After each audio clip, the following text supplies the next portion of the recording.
നിയമവശാൽ ഇപ്പം പലർക്കും ചിന്തിക്കുന്ന ഒരു കാര്യമാണ്, ഇപ്പം മാരേജ് എന്ന് പറയുന്ന ഒരു ഇതിലേക്ക് പോയി കഴിഞ്ഞാൽ പിന്നീട് അതിൽ നിന്ന് മാറണമെന്നുണ്ടെങ്കിൽ ഡിവോഴ്സ് എന്ന് പറയുന്ന ഒരു കടമ്പയുണ്ട്. അത് കഴിഞ്ഞ് കിട്ടണമെന്നുണ്ടെങ്കിൽ ഒരുപാട് കാലം പിടിക്കും എന്നുള്ളത്. അതുകൊണ്ട് ഈ ലിവിങ് ടുഗെദർ എന്ന് പറയുന്നത് ഇന്നത്തെ കാലത്ത് കുറച്ച് കൂടി വരുന്നതായിട്ട് തോന്നിയിട്ടുണ്ട്. മാമിൻ്റെ അടുത്തേക്ക് വരുന്ന ടീനേജേഴ്സ് ആയിട്ടുള്ള ഒരു 20-30 അല്ലെങ്കിൽ 30-40 ആ റേഞ്ചിലുള്ള ആൾക്കാരെ സംബന്ധിച്ചിടത്തോളം എത്രമാത്രം ഈ ലിവിങ് റിലേഷൻഷിപ്പിനെ പ്രയോറിറ്റൈസ് ചെയ്യുന്നു? ഇപ്പോൾ സമൂഹം മാറിക്കൊണ്ടിരിക്കുകയാണ്, കൾച്ചറൊക്കെ മാറിക്കൊണ്ടിരിക്കുന്നു. കൂടുതൽ ആൾക്കാരും ഇന്നത്തെ പെൺകുട്ടികളും ആൺകുട്ടികളും ലിവിങ് ടുഗദർ എന്നുള്ള കൺസെപ്റ്റിലേക്ക് ഇഷ്ടപ്പെടുന്നുണ്ട്. പിന്നെ ഏറ്റവും അധികം കാണുന്നത് വിവാഹമേ വേണ്ട എന്ന് പറയുന്ന ഒരു കൂട്ടരാണ്. അവർക്ക് ഒരു റെസ്പോൺസിബിലിറ്റി ഒന്നും ഏറ്റെടുക്കാൻ വയ്യ. അവർക്ക് പിന്നെ ഉള്ളതെന്ന് പറഞ്ഞാൽ കല്യാണം കഴിക്കും, പക്ഷേ കിഡ്സ് വേണ്ട, കുട്ടികൾ വേണ്ട എന്ന് പറയുന്ന മറ്റൊരു കൂട്ടർ. അപ്പം ഇതെന്ന് പറയുന്നത് ലിവിങ് ടുഗദർ എന്ന് പറയുമ്പോൾ നമ്മൾ മനസ്സിലാക്കേണ്ട കാര്യം, അതിന് എത്രത്തോളം നിയമപരമായിട്ടുള്ള ഒരു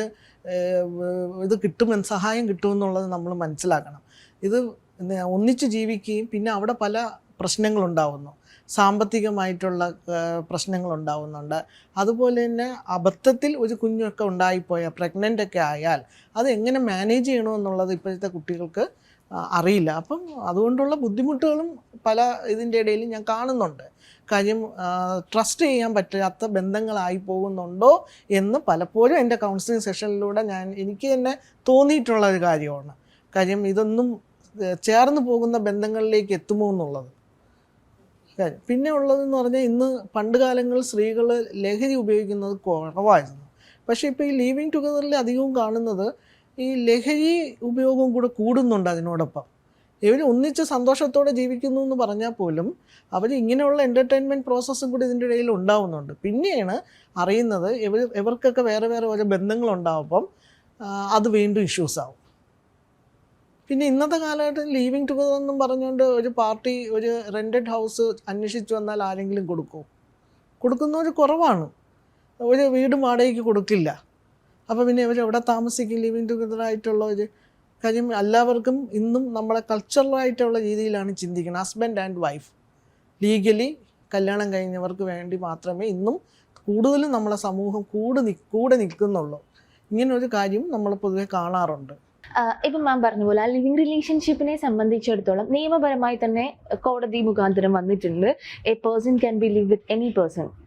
അങ്ങനെ വരുമ്പോഴത്തേക്ക്, അതായത് 18 ഇയേഴ്സിന് എബോവ് ആണെന്നുണ്ടെങ്കിൽ ആർക്കും ആരുടെ കൂടെ വേണമെങ്കിലും താമസിക്കാം എന്നൊരു നിയമം വന്നത് ഈ പറയുന്ന ലിവിങ് റിലേഷൻഷിപ്പിന് എത്രമാത്രം ബെനിഫിറ്റബിൾ ആണ്? അല്ലെങ്കിൽ അത് ഈ പറയുന്ന ലിവിങ് റിലേഷൻഷിപ്പ് എന്ന് പറയുന്ന മെറിറ്റും ഡിമെറിറ്റ്സും ഒക്കെ ഉണ്ടാവില്ലേ? ആക്ച്വലി മാരേജും ലിവിങ് റിലേഷൻഷിപ്പും ആക്ച്വലി ഒരു ഗവൺമെന്റ് ജോബും പ്രൈവറ്റ് ജോബും പോലെയാണെന്നാണ് എനിക്ക് ഫീൽ ചെയ്തിട്ടുള്ളത്.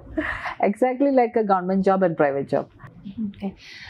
ഇപ്പോൾ തന്നെ മാം കൗൺസിലിങ്ങിലേക്ക് വരുന്ന ഒരുപാട് ആൾക്കാരെ സംബന്ധിച്ചിടത്തോളം ഈ ലഹരി ഒരു വിഷയമായിട്ട് വരുന്നുണ്ട്.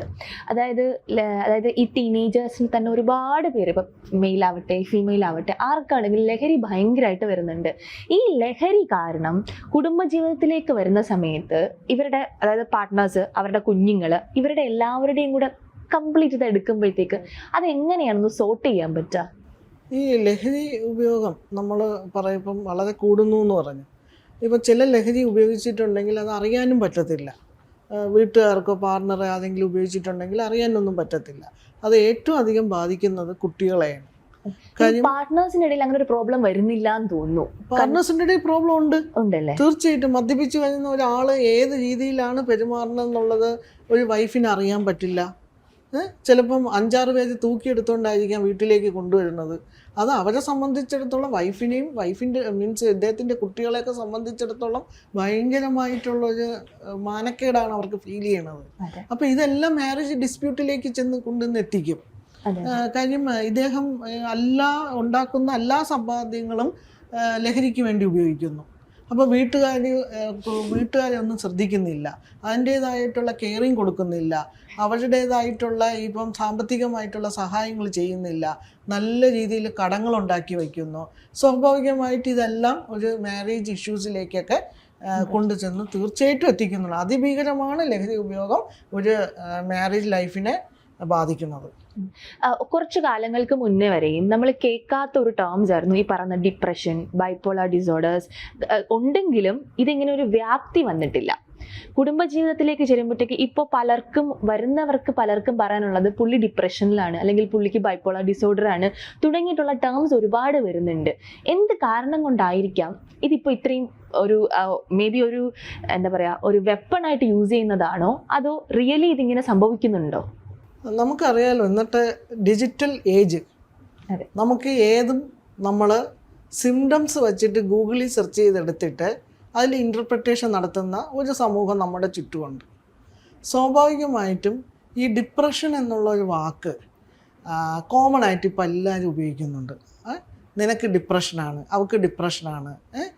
ഇതിനെക്കാട്ടി ഭീകരമായിട്ടുള്ള വാക്കാണ് ഒരു വൈഫിനെയോ അല്ലെങ്കിൽ ഹസ്ബൻഡിനെയോ മനോരോഗത്തെ പ്രാന്താണ്, നീ പ്രാന്തിയാണ്, അല്ലെങ്കിൽ നീ പ്രാന്തനാണ് എന്നുള്ള ടേംസ് ഉപയോഗിക്കുന്നതാണ് മറ്റുള്ള മനോരോഗ മീൻസ് ഈ പറഞ്ഞ പോലെ ബൈപ്പോളാറെന്നോ ഡിപ്രഷനോ ഒക്കെ പറയണതിനെക്കാട്ടി ഒരു വ്യക്തിയിൽ ഏറ്റവും അധികം വിഷമം ഉണ്ടാക്കുന്ന കാര്യം. പിന്നെ ക്ലിനിക്കലി ഡിപ്രഷൻ എന്ന് പറയുമ്പം അതിന് എൻ്റർലി ടേംസ് ഡിഫറെൻ്റാണ്. നമ്മളിങ്ങനെ ചുമ്മാ ചെന്നിട്ട് നിനക്ക് ഡിപ്രഷൻ എന്ന് പറയും പോലെയല്ല, ക്ലിനിക്കലി ഡിപ്രസ്ഡ് ആണോ എന്ന് അറിയാനായിട്ട് അത് റിയലായിട്ട് നമ്മൾ ചെയ്യേണ്ട എന്താണെന്ന് വെച്ചാൽ ഒരു ക്ലിനിക്കൽ സൈക്കോളജിസ്റ്റിനെയോ അല്ലെങ്കിൽ ഒരു സൈക്യാട്രിസ്റ്റിനെയോ കണ്ടിട്ടാണ് നമ്മൾ അത് ആണോ എന്നുള്ളത് നോക്കണം. അതുപോലെ ബൈപ്പോളാർ, അതിനൊക്കെ നമുക്ക് കുറേ സിംറ്റംസും കാര്യങ്ങളും ഉണ്ട്. അല്ലാതെ ചുമ്മാ ഒരാളിനെ വിളിച്ചിട്ട് നിനക്ക് ബൈപ്പോളാറാണ്, ഏതെങ്കിലും ഒരു യൂട്യൂബ് ചാനലിൽ ആരെങ്കിലും വന്നിരുന്ന് ഒരു വിവരവും ഈ സൈക്കോളജിയെക്കുറിച്ച് ഒരു വിവരം ഇല്ലാത്ത ആൾക്കാർ വന്നിരുന്ന് പറയണേയും കേട്ടിട്ട് ഇന്ന ആളിന് ഇന്ന പേഴ്സണാലിറ്റി ഡിസോർഡറാണ്. ഇന്നത്തെ സമയത്ത് നമ്മൾ മൊത്തം യൂട്യൂബിൽ കാണുന്നത് പേഴ്സണാലിറ്റി ഡിസോർഡറെ കുറിച്ചൊക്കെയാണ്. പിന്നെ ADHD, എൻ്റെ ഭർത്താവിന് ADHD ഉണ്ട്, എൻ്റെ ഭർത്താവിന് ഭാര്യയ്ക്ക് ADHD ഉണ്ട്, ഇങ്ങനെ കുറേ ഫിലിംസ് വരും. എന്നിട്ട് അതിൽ നിന്നുള്ള കുറേ കാര്യങ്ങൾ എടുത്ത് വയ്ക്കും. അപ്പം പലപ്പോഴും ഈ മൂവീസിൽ വരുന്നതൊന്നും കറക്റ്റായിട്ടുള്ള കാര്യങ്ങളല്ല. അതറിയാതെയാണ് നമ്മൾ ഓരോ ആൾക്കാർക്കും ഓരോ ടാഗ് കൊടുക്കുന്നത്. പക്ഷെ അതുകൊണ്ട് എന്താണ് സംഭവിക്കണമെന്ന് വെച്ചാൽ റിയലായിട്ട് ഒരു ഡിപ്രഷനോ അല്ലെങ്കിൽ ബൈപ്പോളാറോ അല്ലെങ്കിൽ എന്തെങ്കിലും ആയിക്കോട്ടെ, പേഴ്സണാലിറ്റി ഡിസോർഡറോ എന്തെങ്കിലും പ്രശ്നമുള്ള ആൾക്കാർ ഈ പ്രാന്ത് എന്നുള്ള വാക്ക് കേൾക്കുന്നതുകൊണ്ട് തന്നെ അവർ ട്രീറ്റ്മെൻറ്റിലേക്ക് വരത്തില്ല. കാര്യം ആൾറെഡി ഇപ്പം റീസെൻ്റായിട്ട് ഞാൻ കണ്ട ഒരു കാര്യത്തിൽ എന്ന് വെച്ചാൽ ഒരു പെൺകുട്ടിക്ക് പോസ്റ്റ്മോർട്ടം സൈക്കോസിസ് ഉണ്ട്. അപ്പോൾ ആദ്യം തൊട്ടേ പ്രഗ്നൻസി സ്റ്റേജ് തൊട്ടേ അതിൻ്റെ ലക്ഷണങ്ങൾ കാണിച്ചു തുടങ്ങി. അപ്പം അവിടെ ഇരുന്നുകൊണ്ട് അമ്മായിയമ്മ പറഞ്ഞ് അവൾക്ക് ഡിപ്രഷനാണ്. കാര്യം എല്ലാവർക്കും യൂട്യൂബൊക്കെ കണ്ട് മനോരോഗങ്ങളെക്കുറിച്ചൊക്കെ ഇല്ലാത്ത ധാരണകളൊക്കെ ഉണ്ടാക്കി വെച്ചിട്ടുണ്ട്. അപ്പം എൻ്റെ അമ്മായിയമ്മ എനിക്ക് ഡിപ്രഷൻ എന്ന് ആദ്യമേ പറഞ്ഞു, അതുകൊണ്ട് ഞാൻ ഡോക്ടറെ കാണില്ല. പ്രശ്നം എന്താണ് വേണ്ടത്? മൊത്തം ദാമ്പത്യ പ്രശ്നവും ഇഷ്യൂസിലേക്ക് എത്തും.